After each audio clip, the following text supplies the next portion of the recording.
Welcome back to the channel. I am Coach Chris McMahon, and I am stoked to have you here. Today we are going to talk about overhead mobility and 3 moves that you can use to improve your overhead reach. Now, before we go any further, please make sure that you are subscribed to the channel, you have notifications turned on, give a thumbs up, and you comment below with any questions you have because I absolutely love answering them. So, without further ado, let's jump in.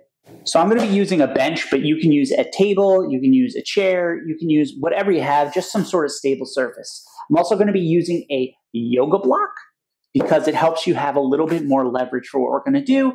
And I'm going to be using this Rumble roller that I got a very long time ago. I don't even remember the exact name. Maybe it's just Rumble roller, but you could use a lacrosse ball. The spikes in this make it more intense. But what we're going to be looking at is releasing a little bit of that insertion where the tricep goes up here by the shoulder, like this happy middle point. Because if this guy is tight, we're going to find it very hard to get this overhead reach. And what we normally might do is we might take a foam roller and do the same thing, but I actually like using it elevated on a yoga block because we can actually lean in and lean out a little bit more, and gravity is on our side. We can control it a little bit more. So I'm going to put that right there. I'm then going to take the arm and I'm going to lay it right on top. And from here, I feel a pretty intense stretch. And not even a stretch, like a trigger point. And all I'm going to do to intensify is I'm going to just lean forward. So look, all I do is shift my body weight forward, and I feel that at that insertion point. And what I'm going to do from here, and this is the part that's fun, I'm just going to move side to side to get what we call like cross friction. And then from there, I'm going to bend the elbow and extend. So again, I'm going to go side to side, bend the elbow, extend. Now you can do like 5 to 10 of these. You don't need to be here for a long time. If you want to make it more intense, you can lean further forward, place some extra weight. But the goal isn't to just smash the tight areas of your body when you're doing this. It's just to get a little blood flow there. A lot of people will spend time arguing on social media saying that foam rolling and trigger point release, it's pointless, it doesn't change anything. I'm not going to disagree. It doesn't change anything about your musculature. It doesn't change anything about the muscle tissue. It just loosens things up and it feels good. And I'm going to say that's a net positive. Now, would I spend my entire session doing stuff like this? Absolutely not. But if I do this and then I target it with specific stretches, well, you'll find a better carryover into what you actually want to get, which for us is to have some more extension over our head. So I've done this side. I'm going to do the other side, and then we'll move on to the stretch. What we're going to take a look at is a T-spine extension. The way we perform this stretch is very important because a lot of people actually overlook this and make a mistake. I'm going to show you exactly what most people will do. So I'm going to show you 2 examples. Number 1 is they'll take their arms and they'll just place it on something and they'll go down like this. And I happen to be more flexible so you can get a really funky looking stretch going on. Number 2, they'll do elbows down and then they'll arch through their back. But what you're actually accomplishing by doing this is nothing.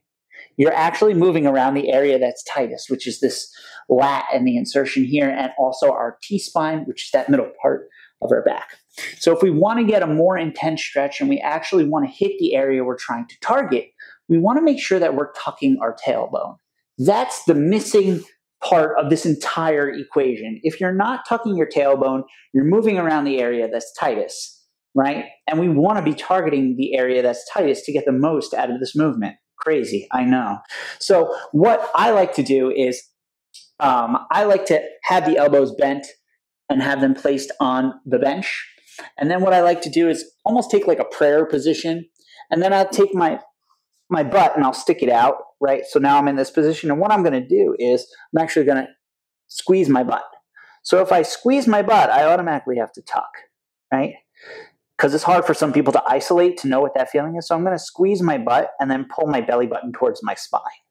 Now I'm in this position, and you'll actually feel a pretty big stretch through the under part over here, moving all the way down. And all I do is I'm going to drive the elbows down and pull myself forward. So it's a very small range of motion here. So I drive my elbows down like I'm pulling myself forward. And you'll just do 10 of these, right? And on the 10th one, let's say this is number 10, I'm going to drive my elbows down as much as I can, and then I'm going to try to lift the elbows up. So I'm almost trying to lift, I'm literally trying to do this, lift up, but you can't because you're your weight down, and that's okay. I'm going to try. I'm going to keep that tucked position, and then, wow, suddenly you feel it through that mid-back. Keep it going. Rest into that new range of motion, and then you'll repeat. Between 2 to 3 sets is more than enough for that. Now, if you're doing this and you're like, wow, this feels great, it's pretty easy for me, I'm going to show you how to take it up a notch. I'm actually going to use some weight to increase the difficulty of the stretch. You don't have to jump to this, but it's really a fantastic way to work on this. So I went ahead and I grabbed the kettlebell. Now this is a 26-pound kettlebell. You can use a dumbbell. You could use a weight plate. It doesn't need to be above 25 pounds. This is more than enough. It might be too much for you actually. So a lighter weight just to help you kind of get a sense for things. Now, the only thing that's going to change about this is that we have this external load. We're still going to do the dynamic contractions. We're still going to move into that stretched position, but it's going to be far more intense. So what you'll do is you take the weight, you'll set it up on your shoulders, you get into this position, you shift your weight back, tuck the tailbone. Now I have this more stretch coming into it because I have the extra load, and then I go and I perform my dynamic contractions. And on my 10th one, then I drive those elbows down like I'm trying to, and then I'm going to try to pick them up and allow myself to sink a little bit deeper into that stretch. Keep thinking of pulling those elbows up, lengthening that spine. Big stretch, breathe. Hold this stretched position for up to like 30 seconds. To get yourself out of this stretched position, drive your elbows down to pull yourself up. And then kick it off.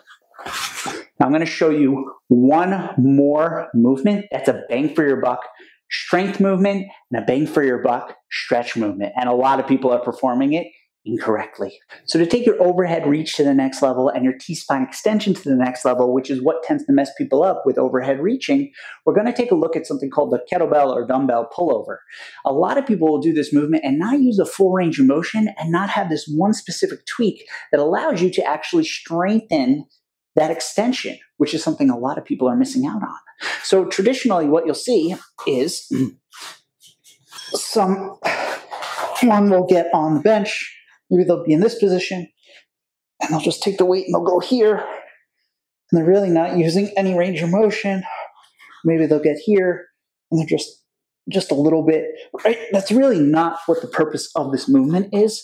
We want to get that full stretch position because we know that if we're in a fully stretched position, get a lot of the muscle gains that we're actually chasing, and you're going to further develop your mobility in that position. So what we're going to do is you're going to have your shoulder blades set up, your shoulders set up, and your head almost resting in this position. And here is a better position for us to be in than having ourselves floating back here. We're actually going to miss out. And it's kind of dangerous. So get those shoulders, the thick part in the middle. Your head can rest, technically, if you want to, but I recommend pulling up just a little bit.